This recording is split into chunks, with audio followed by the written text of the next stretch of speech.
আসসালামু আলাইকুম। স্বাগতম জানাচ্ছি বিবিসি নিউজ আন্তর্জাতিক সংবাদে। শুরুতেই সংবাদ শিরোনাম, এরপর বিস্তারিত। নেতানিয়াহুর বিরুদ্ধে নিষেধাজ্ঞা দাবি ব্রিটিশ এমপিদের। হরমুজ নিয়ে জার্মান পররাষ্ট্রমন্ত্রীর মন্তব্যের পাল্টা জবাব ইরানের। চাপের মুখেও নৈতিক অবস্থান থেকে সরে আসেননি খামেনি, সাবেক ব্রিটিশ কূটনীতিক। হরমুজে ইরানের ক্ষেপণাস্ত্র হামলা। দর্শক, এতক্ষণ শুনছিলেন সংবাদ শিরোনাম, এখন বিস্তারিত। আপনি যদি ইসরায়েলের ধ্বংস চান এবং মুসলিমদের পাশে থাকেন, তাহলে ভিডিওতে লাইক করে চ্যানেলটি অবশ্যই সাবস্ক্রাইব করে দিবেন এবং আপনার মূল্যবান মতামত অবশ্যই কমেন্টে লিখে জানিয়ে দিবেন। নেতানিয়াহুর বিরুদ্ধে নিষেধাজ্ঞার দাবি ব্রিটিশ এমপিদের। ফিলিস্তিনি বেসামরিক নাগরিকদের ওপর ইসরায়েলের নির্যাতন ও মানবাধিকার লঙ্ঘনের অভিযোগে দেশটির প্রধানমন্ত্রী বেনিয়ামিন নেতানিয়াহু এবং দেশটির বিচারক বিষয়ক মন্ত্রীর ওপর নিষেধাজ্ঞার আহ্বান জানিয়েছেন কয়েকজন ব্রিটিশ এমপি। খবর মিডল ইস্ট আইয়ের। স্কাই নিউজের প্রতিবেদনে বলা হয়েছে, গত সপ্তাহে বিভিন্ন রাজনৈতিক দলের অন্তত ৭১ জন ব্রিটিশ এমপি ও লর্ডস সদস্য দেশটির পররাষ্ট্রমন্ত্রী ইয়েভেট কুপারকে লেখা একটি চিঠিতে এই দাবি জানান। চিঠিতে বলা হয়েছে, ফিলিস্তিনি বেসামরিক নাগরিকদের ওপর পদ্ধতিগত ও নথিভুক্ত নির্যাতনের দায় ইসরায়েল সরকারের, যার মধ্যে প্রধানমন্ত্রী নেতানিয়াহুও রয়েছেন।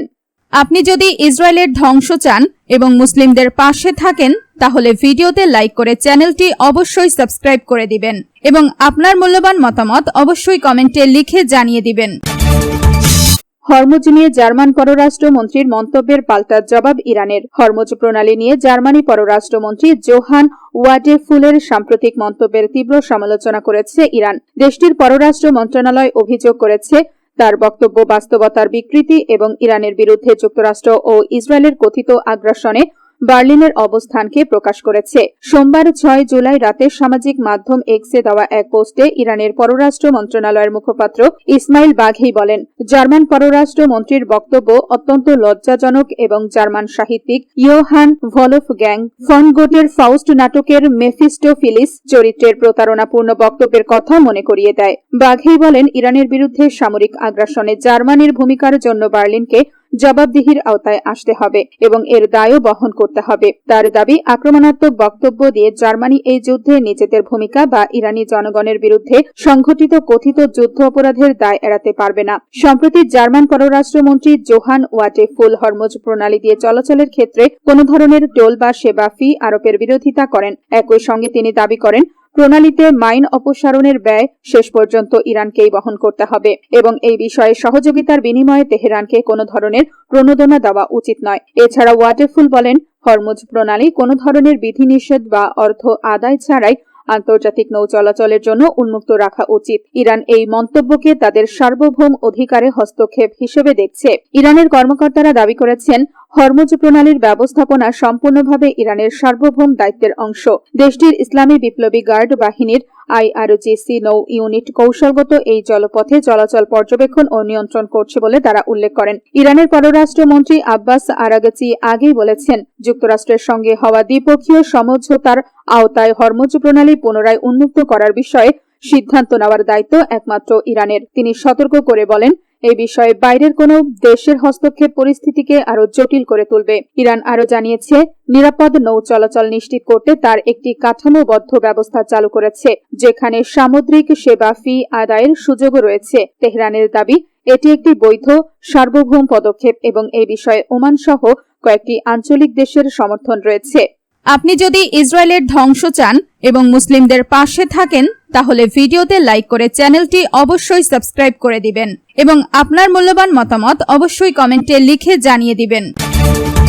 চাপের মুখেও নৈতিক অবস্থান থেকে সরে আসেননি খামেনি, সাবেক ব্রিটিশ কূটনীতিক। ইরানের সর্বোচ্চ নেতা আয়াতুল্লাহ সৈয়দ আলী খামেনি অস্তিত্বের সংকট ও তীব্র আন্তর্জাতিক চাপের মুখেও নৈতিকতা ও আদর্শ থেকে কখনো বিচ্যুত হয়নি বলে মন্তব্য করেছেন যুক্তরাজ্যের সাবেক রাষ্ট্রদূত ও লেখক ক্রেইগ মারে। তার মতে, যুক্তরাষ্ট্র ও দখলদার ইসরায়েলের আধিপত্যের বিরুদ্ধে দৃঢ় অবস্থান এবং পারমাণবিক অস্ত্র তৈরিতে অনাগ্রহের কারণে খামেনি বিশ্বে নীতিনিষ্ঠ নেতৃত্বের এক অনন্য প্রতীক হয়ে উঠেছিলেন। প্রেস টিভিকে দেওয়া এক সাক্ষাৎকারে ক্রেইগ মারে বলেন, আয়াতুল্লাহ খামেনির সবচেয়ে বড় বৈশিষ্ট্য ছিল নৈতিক ও ধর্মীয় মূল্যবোধের প্রতি তার অবিচল অঙ্গীকার। কঠোর নিষেধাজ্ঞা, যুদ্ধের হুমকি এবং বহিরাগত চাপের মধ্যেও তিনি সেই অবস্থান থেকে সরে আসেননি। মারে বলেন, যুক্তরাষ্ট্র ও ইসরায়েল উভয় পারমাণবিক অস্ত্রধারী দেশ হওয়া সত্ত্বেও ইরান চাইলে সহজেই পারমাণবিক অস্ত্র তৈরি করতে পারত।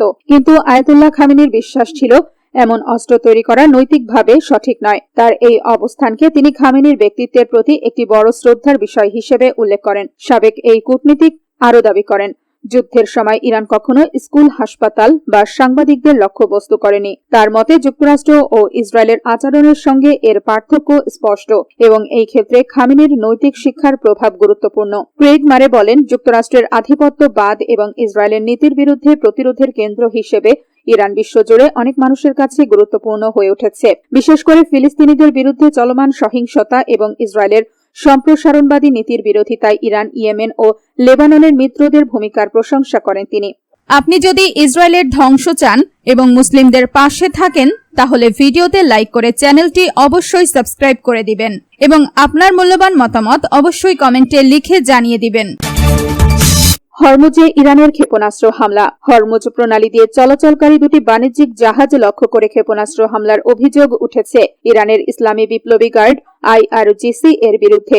যুক্তরাষ্ট্রের দুই কর্মকর্তার বরাত দিয়ে এই তথ্য জানিয়েছে মার্কিন সংবাদ মাধ্যম অ্যাক্সিওস। প্রতিবেদন অনুযায়ী হামলায় দুটি জাহাজই উল্লেখযোগ্যভাবে ক্ষতিগ্রস্ত হলেও কোনো হতাহতের ঘটনা ঘটেনি। এদিকে যুক্তরাজ্যের সামুদ্রিক নিরাপত্তা সংস্থা UKMTO United kingdom maritime trade operations জানিয়েছে, মঙ্গলবার 7 জুলাই ভোরে ওমানের লিমাহ উপকূলের পূর্বে একটি তেলবাহী জাহাজ অজ্ঞাত একটি ক্ষেপণাস্ত্র বা প্রজেক্টাইল আঘাতে আগুনে পুড়ে যায়। সংস্থাটি জানায়, দক্ষিণমুখী জাহাজটি লিমাহ থেকে প্রায় 8 নটিক্যাল মাইল, প্রায় 15 কিলোমিটার পূর্বে থাকাকালে এর বাম পাশে আঘাত লাগে। এতে আগুনের সূত্রপাত হলেও কোনো হতাহত বা পরিবেশগত ক্ষয়ক্ষতির খবর পাওয়া যায়নি।